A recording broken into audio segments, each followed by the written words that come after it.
La vallée du Rabodeau et Senones ont une histoire particulièrement riche à travers les siècles, voire même à travers les millénaires.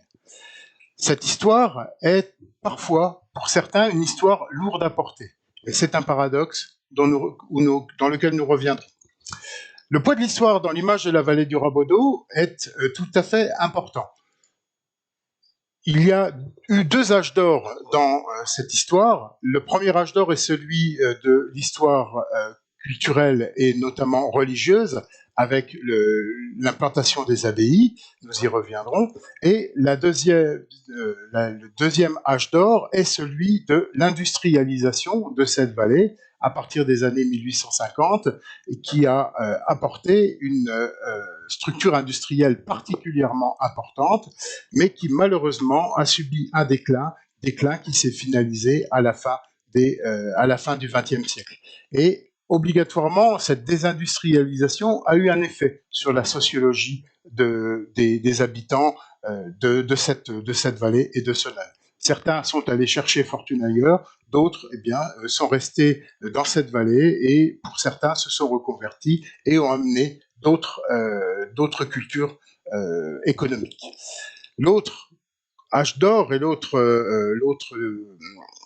difficulté, l'autre image parfois traumatique est celle qui a été léguée par la Deuxième Guerre mondiale. En effet, cette Deuxième Guerre mondiale a eu des conséquences tout à fait tragiques sur la vallée, qui fut appelée à l'issue la vallée des larmes.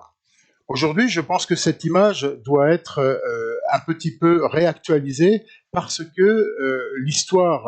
de cette vallée du Rabodeau et de Senones s'inscrit dans une histoire beaucoup plus globale et bénéficie aujourd'hui d'une véritable pluie de patrimoine. En effet, Senones et la vallée du Rabodeau ont la chance extraordinaire de se trouver au sein d'un patrimoine naturel remarquable et millénaire, et que ce soit faunistique, floristique ou géologique, ce patrimoine est un outil d'attraction touristique et économique particulièrement important. D'autant qu'à l'intérieur de ce patrimoine naturel remarquable, plusieurs autres patrimoines viennent augmenter l'intérêt de cette vallée du Rabodeau et de Senones. Bien entendu, le patrimoine religieux, à très peu d'autres endroits dans le monde, on a une abbaye par village dans cette vallée, en partant d'Étival jusqu'à Moyenmoutier et bien entendu Senones, sans oublier que ce patrimoine religieux qui nous a été légué, qui est particulièrement important, s'accompagnait à l'époque d'une culture intellectuelle particulièrement intéressante, notamment avec les échanges culturels dont Calmet et d'autres intervenants, et puis bien entendu les universités culturelles qu'il y avait également à cette époque. Un peu plus tard dans le temps, avait un patrimoine politique s'est également installé. C'est tout à fait étonnant et peu s'en souviennent, mais la vallée du Rabodeau a eu une principauté, cette principauté de Salm, qui aujourd'hui est encore une possibilité d'attraction touristique et culturelle particulièrement importante. Le patrimoine industriel dont nous avons parlé juste avant, parce que aujourd'hui ce patrimoine industriel est rentré très officiellement dans la liste des patrimoines remarquables et là encore pouvant attirer des touristes. Et puis à l'intérieur un autre patrimoine tout aussi intéressant parce que remarquable, c'est le patrimoine militaire, notamment légué par la place de Senones au sein de la Première Guerre mondiale, Senones étant la ville la plus importante des 26 communes demeurées sous l'occupation allemande entre 1914 et 1918. Cela a légué des infrastructures militaires tout à fait remarquables et tout autour de Senones, à la Mère Henry ou à la Fontenelle, la création de sentiers de mémoire qui aujourd'hui rencontrent un très grand succès et permettent là encore de faire venir des touristes, notamment des touristes de mémoire.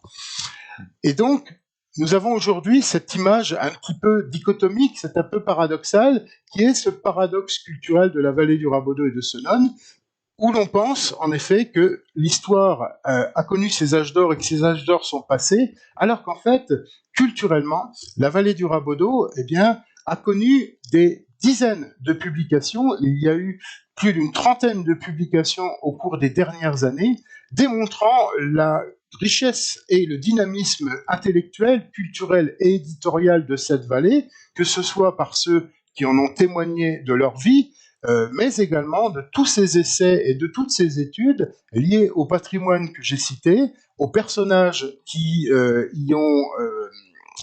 ont gravité à l'intérieur de ces patrimoines, ou l'histoire des différents conflits, notamment l'histoire des deux guerres mondiales, qui a donné lieu à des analyses et à des représentations particulièrement importantes. Et donc, ce paradoxe culturel fait que l'image de la Valérie du Rabodeau ne doit pas être celle que les siècles ont pensé lui avoir léguée, mais celle d'une vallée particulièrement dynamique sur le plan économique, sur le plan patrimonial, culturel et intellectuel.